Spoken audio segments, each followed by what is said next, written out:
I think I would be more shocked to see another bear instill the same chaos as 856. I'd be more shocked to see that than to get verification that, yes, this is 856. He just looks a little different. And now that he turns his head, his ears do look a bit more like 856 than I'm used to seeing. Kind of pushed back, positioned backwards a little bit. Very ovally shaped.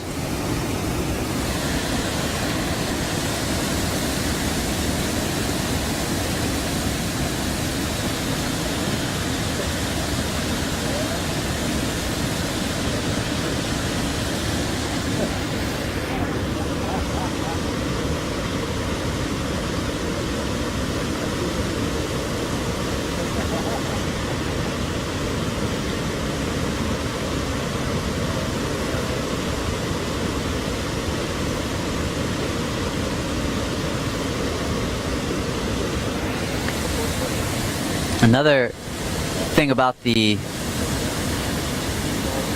coat, the new winter coat that grows in, is it covers up a lot of the scars that you used to use to identify the bears.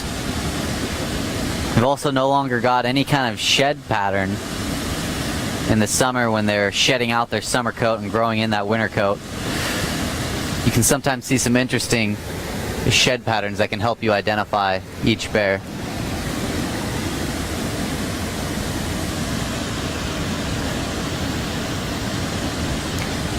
Just like 856 kind of disrupted all these bears' behaviors at the falls, kind of disrupted what I was saying. I was starting to say that, I like to end these play-by-plays by talking a little bit about, how we can ensure that the play-by-play can keep happening, how we can ensure that the bears are still here, that places like Katmai can still exist. And I've shared a few ways that we can do that. The ways we eat, the ways we consume. But I think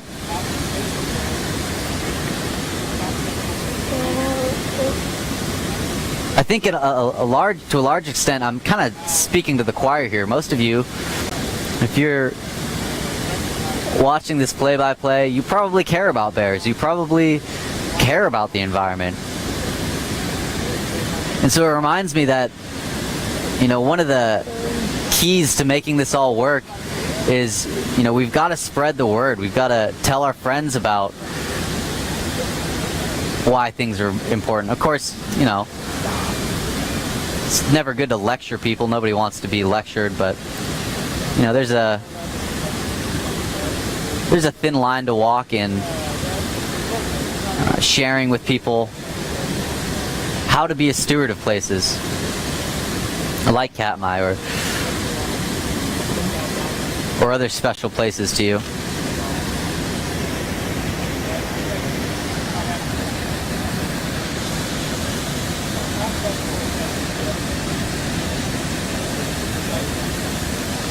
And every little bit counts. If you can inspire one person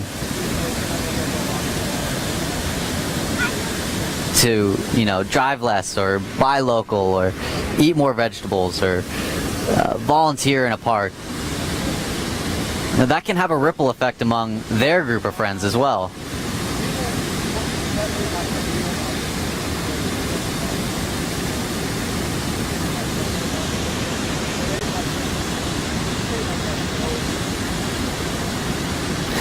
Not unlike the ripple effect that just happened when 856 showed up.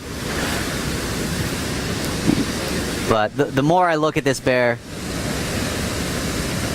the more I'm thinking 856. I would just be shocked to see that kind of behavior from the other bears, that kind of reaction from any other bear. Even 747, who's significantly larger than 856, he doesn't have that. He doesn't get that same reaction. The other bears don't just totally disperse.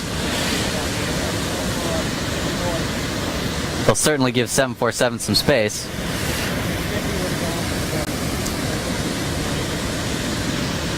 but not quite the same response.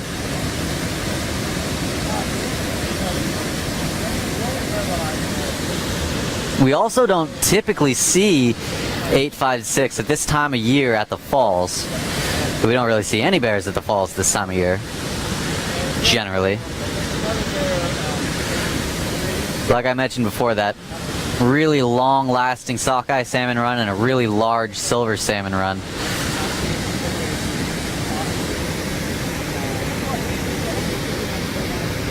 It's kind of made this an unprecedented year for bear watching.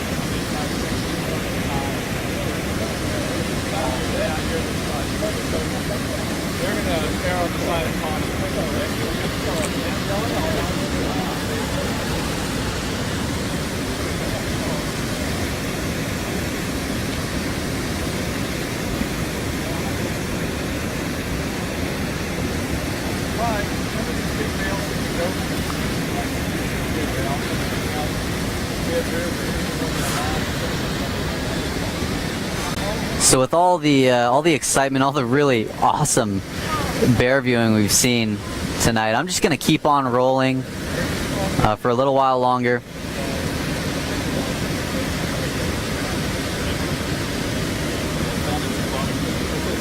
We'll see what happens here. I am starting to get a little low on the battery. If that happens to die, I'm just going to plug another one in, and we'll keep rolling until we get a chance to flip the stream back over to your regular view. But just want to say now, thanks for joining me. Thanks for hanging out today, and we'll do this again soon.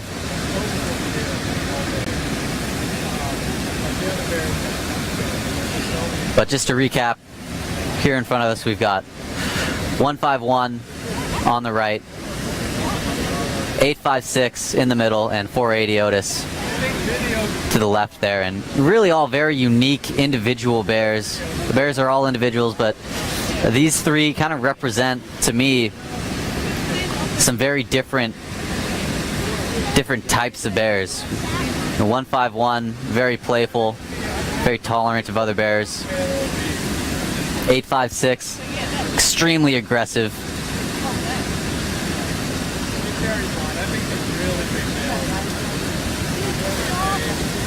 And 480, kind of on the older end of bears. Is not as active, but very patient. Very good at